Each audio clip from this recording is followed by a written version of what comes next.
Welcome to The Explainer. Today, we're diving deep into the 2026 e-commerce landscape. And let me tell you, it is wild. $7.4 trillion. That's not some made-up number for a sci-fi movie. That is the actual massive size of the global e-commerce market right now, in 2026.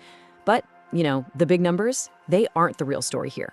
We're going to peel back the curtain to uncover the fundamental shifts, completely reshaping how we shop, how we sell, and ultimately, who actually controls those buying decisions.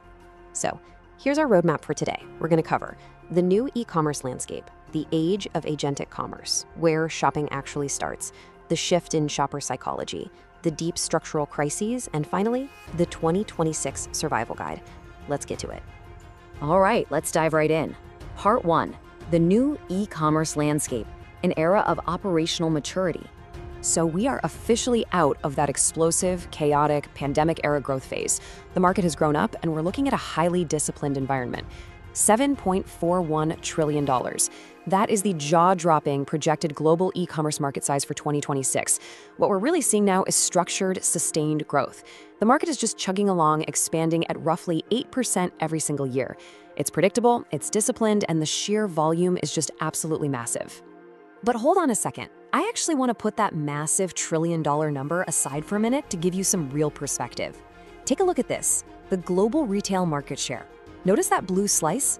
Online retail only makes up 21.8% of the total retail pie, meaning a whopping 78.2% of global retail is still happening offline in physical stores.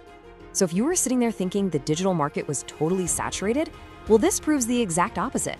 The untapped opportunity out there is still incredibly huge. Which brings us to Section 2, the age of agentic commerce, where AI is entirely rewriting the rules. This comparison right here perfectly captures the paradigm shift we're living through. Think back to 2024 and 2025. The big industry buzzword was experimentation. Brands were just sort of testing basic chatbots, maybe playing around with some AI-generated ad copy. But here in 2026, the defining word is automation. We aren't just testing cute features anymore. We are looking at full-scale AI systems that operate completely independently. And that leads us to the core definition of agentic commerce. This is a digital ecosystem. A lot of people are calling it the agentic shelf, where AI assistants independently search for products, compare prices, and literally complete the checkout process without a human ever clicking a button. It's wild. But, and this is a crucial but, there's a major trust barrier here. Right now, 1 in 3 shoppers flat out refuses to let AI spend their money autonomously. They're worried about accidental purchases or just losing control of the wheel. So while the tech is totally ready, consumer trust, yeah, that's still a major hurdle. Now, this brilliantly illustrates the real, tangible revenue lifts that AI futures are delivering to merchants right this second. Personalized recommendations, they're actively driving a 26% lift in average order value. Intelligent AI chatbots are boosting add-to-cart rates by 2.4 times. And visual search, get this, 62% of Gen Z shoppers actually prefer it over typing in text. The financial upside to integrating these tools into your storefront is absolutely undeniable today. All right, let's transition to Section 3, where shopping actually starts. We're looking closely at search behavior in 2026. If you run an online store or manage marketing, ask yourself, where do your customers actually begin their journey? Well, here's the shocking reality. 56% of all product searches now start directly on Amazon. Not Google, Amazon. Just let that sink in for a second. Amazon has effectively become the world's #1 search engine for purchasing intent. Oh, and if you're targeting a younger demographic, 43% of Gen Z actually starts their product discovery journey inside social apps, mostly TikTok. So when people are searching, what are they actually looking for? Look at these high-growth niche categories. These are essentially hidden gems. Mouth tape is up 134% year over year, and that's entirely driven by viral sleep hygiene trends. Hair texture powder, up 104% because of a massive male grooming boom. And flatback earrings are up 65% as people prioritize comfort-first jewelry. These products prove that if you can solve a highly specific consumer problem, you can create an entirely new, incredibly profitable category, seemingly overnight. This brings us to our 4th section, shift in shopper psychology from impulse to strategy.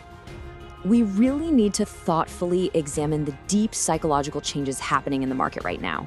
We're seeing a profound shift away from that pandemic-era impulse buying, and it's largely driven by deep inflation scars. During the pandemic, 21% of consumers were shopping online daily. Today, that has completely collapsed down to just 9%. Consumers are incredibly cautious right now. In fact, today's cautious shopper visits anywhere between 25 and 32 different product pages before they finally make a decision. They research, they compare, and they heavily scrutinize value before parting with their cash. And because of this extreme caution, consumers are asking very specific survival questions right before they click that buy button. Let's start with the absolute most critical one.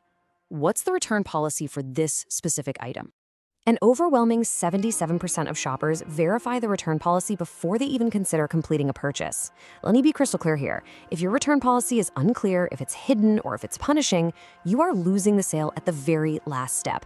A transparent policy isn't just nice to have anymore, it's a non-negotiable for today's buyer.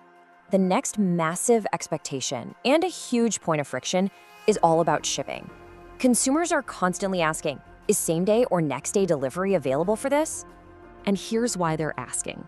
41% of consumers now view 2-day delivery as a baseline minimum. It is no longer a premium perk, guys. It is the absolute floor of their expectations. This mindset shift has completely flipped the logistics game on its head for operators worldwide. And all that operational pressure leads us directly into Section 5, the deep structural crises. What's still breaking e-commerce? We need to take a really serious look at the structural industry problems that are just bleeding merchant margins dry. There are 4 unsolved, frankly existential problems we're looking at here. First, the returns crisis.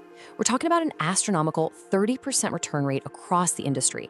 And a lot of this is driven by behavior called bracketing. That's when shoppers treat your store like their own personal fitting room, buying 3 sizes just to return 2 of them.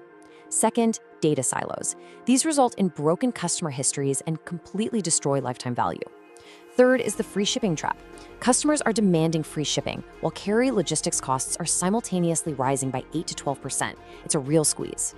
And finally, fraud and cybersecurity. E-commerce fraud losses are projected to hit $48 billion, and these data breaches are just completely destroying consumer trust. Which builds perfectly into our final section, the 2026 Survival Guide, Margins and Operational Discipline. All right, let's look at net profit margins across different business models. While healthy gross margins are great to look at, the net margin is where true business sustainability actually lives.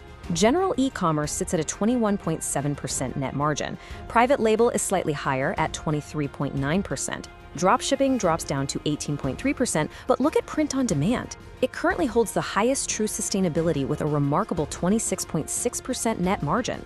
But to actually protect those margins, you need a deep understanding of this breakdown right here, the median customer acquisition cost, or CAC. Acquiring a single customer costs about $130 in general e-commerce. In jewelry, that jumps to $350. And in consumer electronics, you are spending a staggering $750 just to acquire one single buyer. This is exactly why you absolutely must have your product pricing and your customer lifetime value dialed in. Today, a 4-to-1 return on ad spend is basically the required baseline just to keep your head above water. So I want to leave you with this final, provocative question. Are you building a storefront, or are you building an ecosystem? Because in 2026, the era of slapping together a quick website and just hoping for the best, that is totally over. Unified commerce, resilient data-driven ecosystems, and deep operational discipline, those are the only ways you'll survive and actually capture a piece of this $8 trillion future. Thank you so much for joining me on this explainer. I really hope this deep dive changes how you look at the digital market and gives you the exact tools you need to adapt. Keep learning, keep building, and I'll see you in the next one.